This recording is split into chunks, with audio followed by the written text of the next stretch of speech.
Hey everyone, welcome back to Everyday English Talks. I'm Ryan. And I'm Ava. We are so happy you are joining us today. How are you doing, Ryan? I'm doing great, Ava. Actually, I'm feeling a little bit nostalgic today. Nostalgic? Oh, that's a big word for our listeners. Ryan, what does nostalgic mean? Good catch. Nostalgic is when you feel a little bit sad but also happy because you're thinking about the past, like your childhood or your home. Ah, I get it. Like when I smell fresh cookies and think about my grandmother's kitchen? Exactly. And that is actually perfect because today we're talking about something very close to our hearts. We're talking about how to talk about your country in English. Oh, I love this topic. When you meet new people or travel, everyone asks, "Where are you from?" and "What is it like there?" Right. But sometimes it's hard to find the right words. You want to say more than just, it is a nice place. You want to share the soul of your home. The soul of your home. Ryan, you are being very poetic today. But you're right. Listeners, today we are going to give you the phrases, the stories, and the confidence to talk about your beautiful home countries. So, Ava, let's start simple. If someone asks me about my country, I usually start with the geography or the vibe. The vibe? Yeah, the feeling. Is it busy? Is it quiet? Is it green? Well, let's practice. Ryan, tell me about your hometown. Well, I grew up in a small town near the mountains. It's very peaceful. The air is crisp, which means cold and fresh, and everyone knows their neighbors. It's the kind of place where you can't walk down the street without saying hello 5 times. That sounds lovely. My experience was the opposite. I grew up in a big, bustling city. Bustling. There's another good one. Yes, bustling means very busy, full of people and energy. My city never sleeps. There's always music, the smell of street food, and lots of traffic. It's loud, but it's exciting. See? Just by using words like peaceful or bustling, you already give a clear picture. Listeners, what about you? Is your country or your city peaceful and quiet? Or is it bustling and exciting? Tell us in the comments. We really want to know. You know, Ava, whenever I talk about my country to people from other places, they always ask about the weather. Oh, the classic English conversation. We love talking about the weather. We really do, but it's a great way to describe a place. For example, if you live in a place that is very hot, you might say it's tropical. Or if it's like where I live now, you'd say it's unpredictable. One minute it's sunny, the next minute you need an umbrella. That's true. I remember when I visited a friend in a very humid country. I wasn't prepared. Humid. That's when the air feels wet and heavy, right? Yes, I felt like I was walking through a warm soup. I told my friend, I love your country, but I need to live in front of the air conditioner. I had a similar story. I went to a country where it was dry heat. People told me, Ava, it's 40 degrees, but it's a dry heat, so it's okay. And was it okay? No, 40 degrees is 40 degrees. I felt like a piece of toast in an oven. So, listeners, when you talk about your country, think about the climate. Is it temperate, which means not too hot and not too cold, or does it have 4 distinct seasons? That's a good phrase. Distinct seasons. It means you can really see the difference between spring, summer, autumn, and winter. Okay, Eva, we talked about the land and the weather, but what is the number one thing people want to know about a country? The food! Exactly. Food is the best way to connect with people. I agree. When I think of home, I think of my mom's cooking. Ryan, if I went to your home, what is the must-try dish? Oh, definitely the Sunday roast. It's a tradition. It's roasted meat, potatoes, vegetables, and something called Yorkshire pudding. Wait, is Yorkshire pudding a dessert since it's called pudding? That's a common mistake. In this case, no. It's a savory bread made from eggs, flour, and milk. You put gravy on it. It's delicious. Yum. See, listeners, Ryan used a great word, tradition. A tradition is something families or countries do for a long time. And savory, that's the opposite of sweet. It means it tastes like salt, herbs, or meat. When you talk about your food, you can say, it's a traditional dish, or it's a local specialty. I have a funny story about food and culture. I once went to a dinner in a different country, and I didn't know the etiquette. Etiquette? Yeah, the rules for how to behave. I finished my whole plate because the food was so good. But in that culture, if you finish your plate, it means you are still hungry. Oh no, did they give you more? They kept bringing more food. I was so full I could barely move. But I didn't want to be rude, so I kept eating. Finally, my friend whispered, "Ryan, leave a little bit on your plate if you want them to stop." That's a great cultural tip. Listeners, does your country have special food etiquette? Do you eat with your hands? Do you leave food on the plate? Let us know. Ava, let's talk about people, because every country has a different personality, right? Definitely. Some cultures are very reserved. Reserved. That means people are a bit quiet or shy when they first meet you. They're polite, but they take time to become close friends. Right. And some cultures are very outgoing or hospitable. Hospitable is a fantastic word for English learners. It means being very kind and welcoming to guests. I love hospitable places. I remember traveling once and getting lost. I was looking at a map, this was before smartphones, and a lady saw me. She didn't just give me directions, she walked with me for 10 minutes to make sure I found the right building. That is so kind. She was very welcoming. She really was. So, listeners, how would you describe the people in your country? Are they laid back, which means relaxed, or are they hardworking and always in a rush? You can say, "People in my country are known for being," and then add an adjective, like, "People in my country are known for being very generous." Or, we are famous for our sense of humor. That's a big one. Every country laughs at different things. Ryan, I have a question for you. What is a landmark in your country that everyone should visit? A landmark. Good word.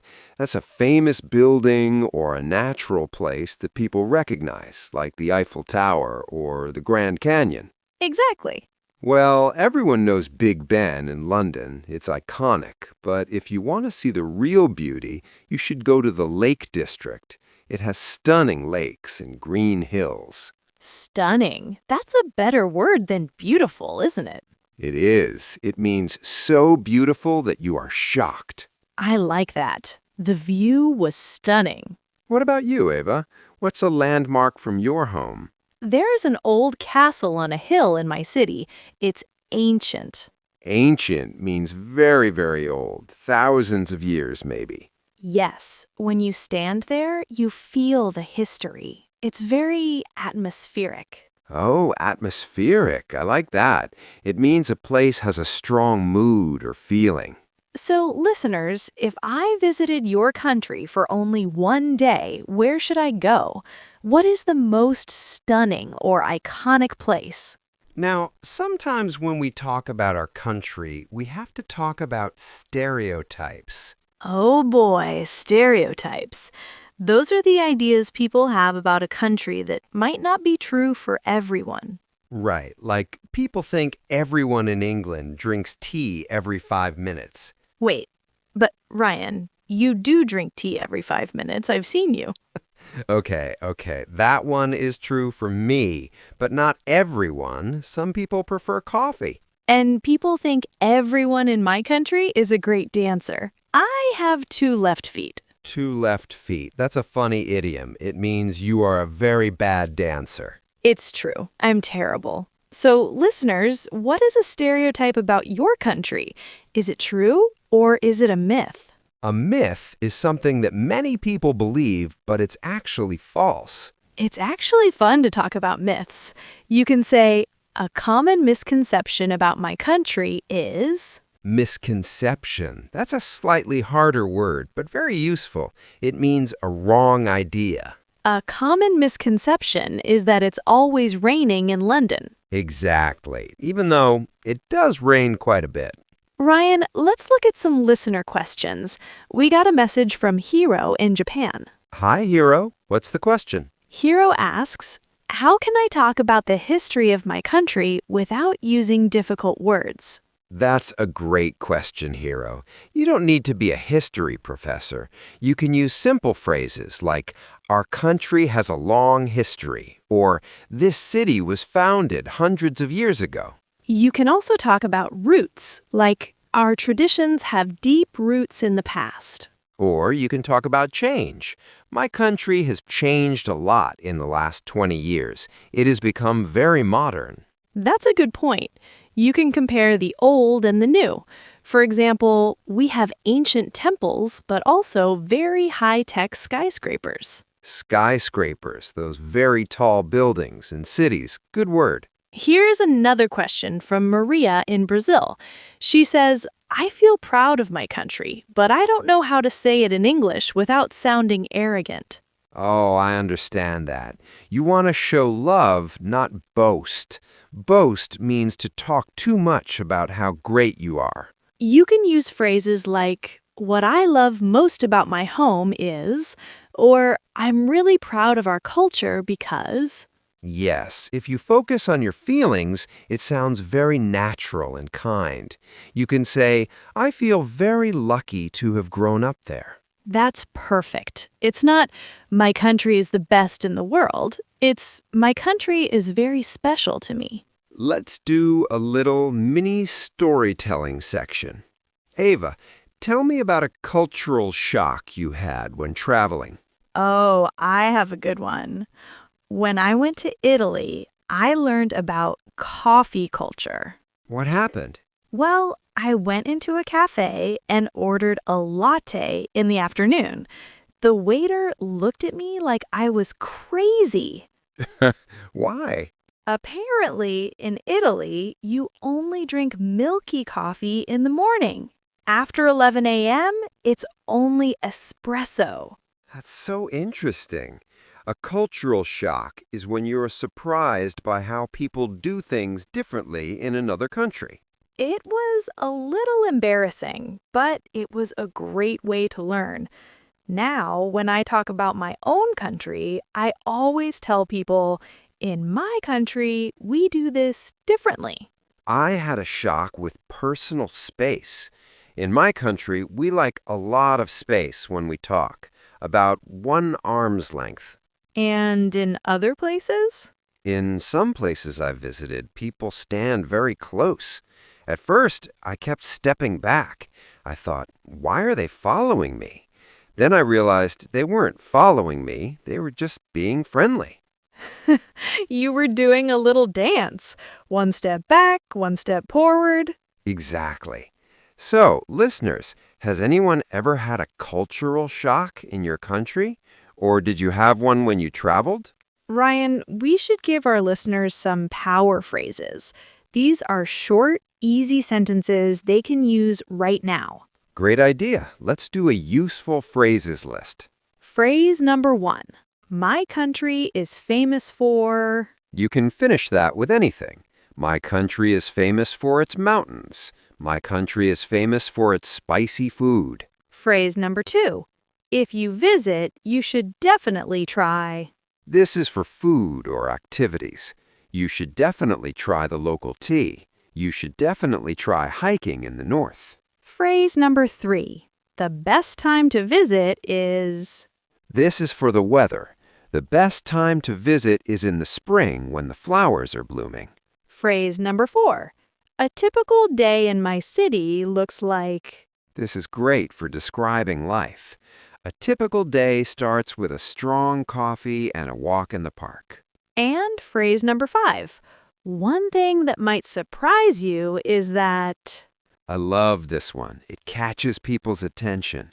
One thing that might surprise you is that we have over 200 types of bread. That's a lot of bread, Ryan. We are coming to the end of our talk today, Ava, but we have an interactive moment for our listeners. Yes, listeners, we want you to practice right now. Even if you're alone, say it out loud or write it in the comments. Ready? Complete this sentence. My country is... and the people are... I'll go first to give an example. My country is lush and green, and the people are polite but funny. My turn. My country is vibrant and loud, and the people are warm and welcoming. Now it's your turn, listeners. Try to use one of the new words we learned today. Words like bustling, peaceful, stunning, hospitable, or atmospheric. You know, Ava, talking about your country is really about sharing your identity. It really is. It's not about perfect grammar. It's about the feeling. Exactly. Don't worry if you forget a word. If you can't remember hospitable, just say, the people are very, very kind. That's right. The most important thing is to be authentic. Authentic means being real and true to yourself. I like that. Be an authentic speaker, not a perfect one. Okay, let's do a quick friendly summary of what we talked about today. We talked about describing the landscape. Is it quiet or busy? We talked about the weather. Is it humid, dry, or temperate? We shared stories about food and etiquette. Remember the clean plate story? We learned how to describe people using words like reserved or outgoing. We talked about landmarks and how to use the word stunning. And we learned how to talk about stereotypes and myths. That is a lot of English. You guys are doing amazing. Before we go, we have a listener challenge. Ooh, I love challenges. What is it? Your challenge this week is to write 3 sentences about your country in the comments. Sentence 1. What is it famous for? Sentence 2, what is the food like? Sentence 3. What is one thing that might surprise us? We promise to read them. We love learning about your homes. It's like we are traveling the world through your comments. Well, that's all for today's episode of Everyday English Talks. We hope you feel more confident now. You have a beautiful country, and the world wants to hear about it. Remember, keep practicing, keep listening, and don't be afraid to make mistakes. See you next time. Bye, everyone.